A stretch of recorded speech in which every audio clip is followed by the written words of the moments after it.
evening, visitors. Welcome to the Australian War Memorial's Last Post ceremony. My name is Chris Weidenbar, and joining us today from the Royal Australian Navy is Chief Petty Officer Greg Watsford.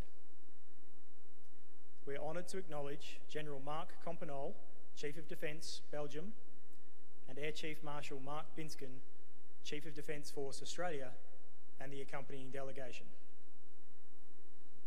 We welcome the veterans who have served, those that are still serving, and the families that support them.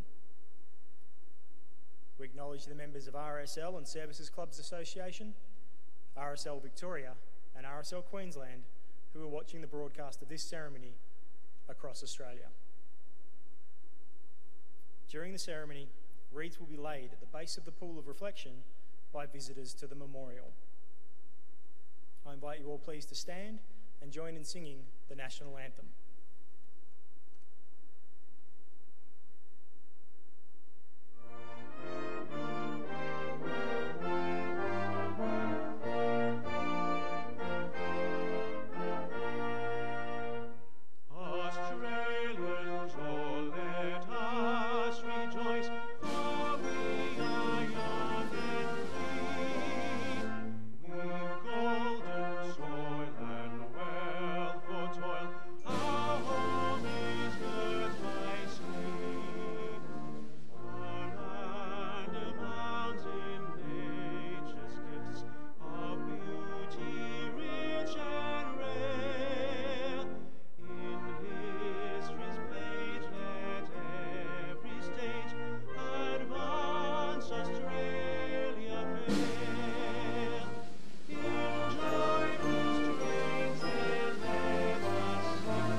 The Australian War Memorial was the vision of Charles Bean, Australia's First World War official historian.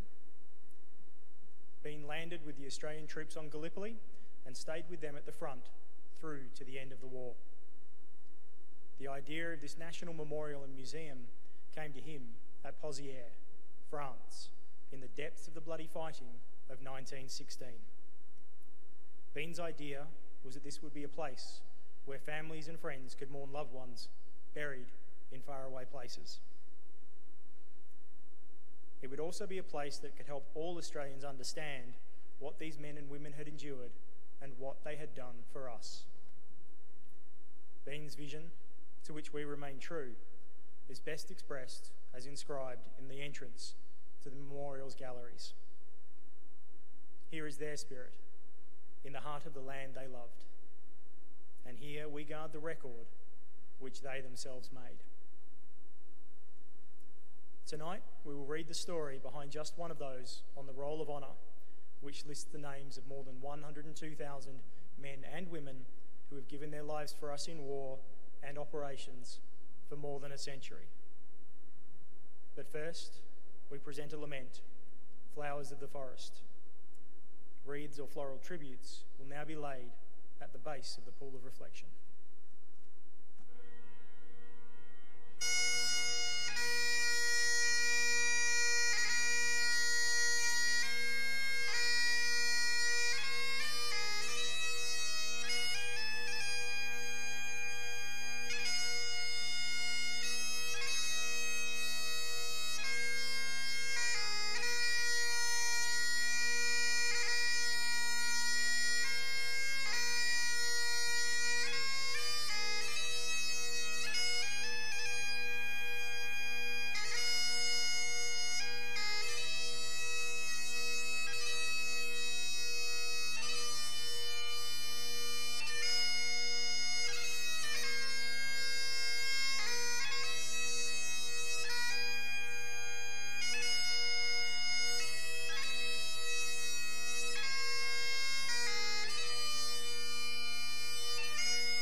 Today we remember and pay tribute to Flying Officer Douglas Austin Woods. Douglas Woods was born on the 16th of January 1922 to Rupert and Edna Woods of Wollstonecraft, New South Wales.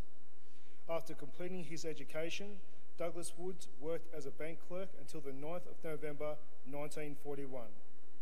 He enlisted in the Royal Australian Air Force and began training as a pilot.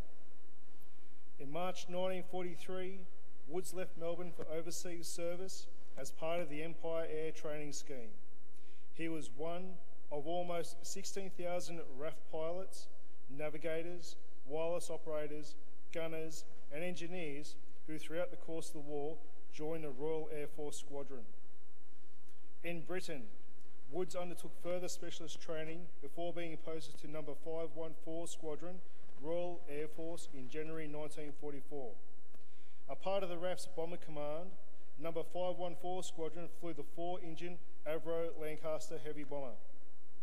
On the 30th September 1944, the Lancaster in which Woods was navigator was taking part in a bombing raid on the French village of Villers-Bocage, supporting Allied ground forces fighting to break out of Normandy after the D-Day landings. When it was over the target area, the aircraft was hit by flak. It burst into flames before crashing, and Woods and all 6 of his British crewmates were killed. The bodies of the crew were later recovered from the crash site and buried in a communal grave at Coolvane Churchyard. In a letter to Woods' parents, the commander of 514 Squadron wrote that the attack on Villers-Bocage was one of the many essential, courageous efforts now called for by the Royal Air Force. Douglas Woods was 22 years old.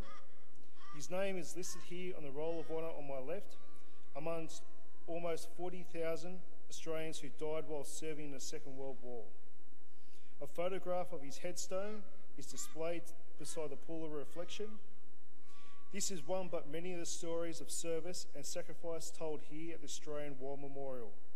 We now remember Flying Officer Douglas Austin Woods, who gave his life for us, for our freedoms, and in the hope of a better world.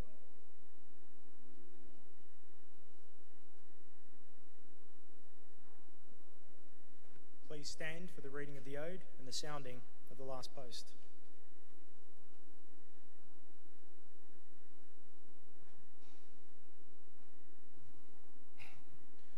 They shall grow not old, as we that are left grow old. Age shall not weary them, nor the years condemn.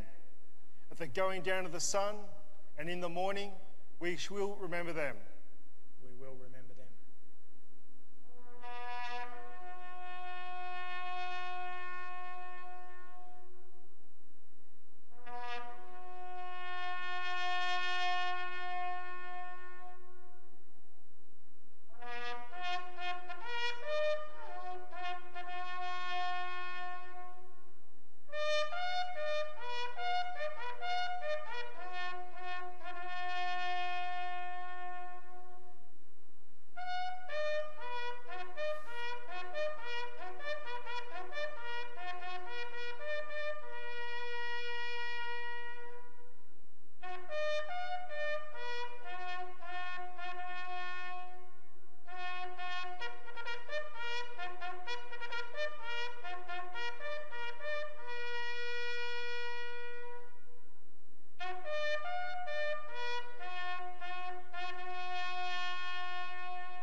Lest we forget.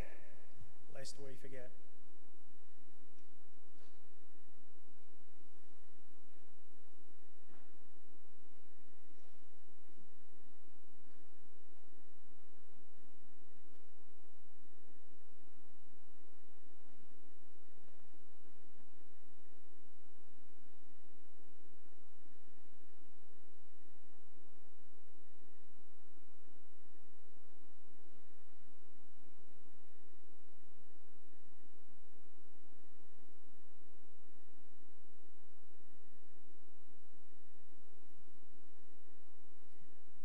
you this evening with the words of the memorial's founder, Charles Bean.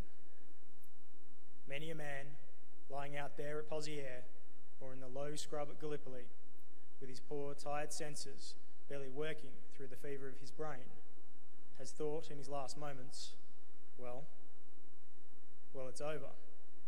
But in Australia, they will be proud of this. Ladies and gentlemen, girls and boys, that concludes the last post ceremony. We thank you for visiting the Australian War Memorial and wish you all a very good evening.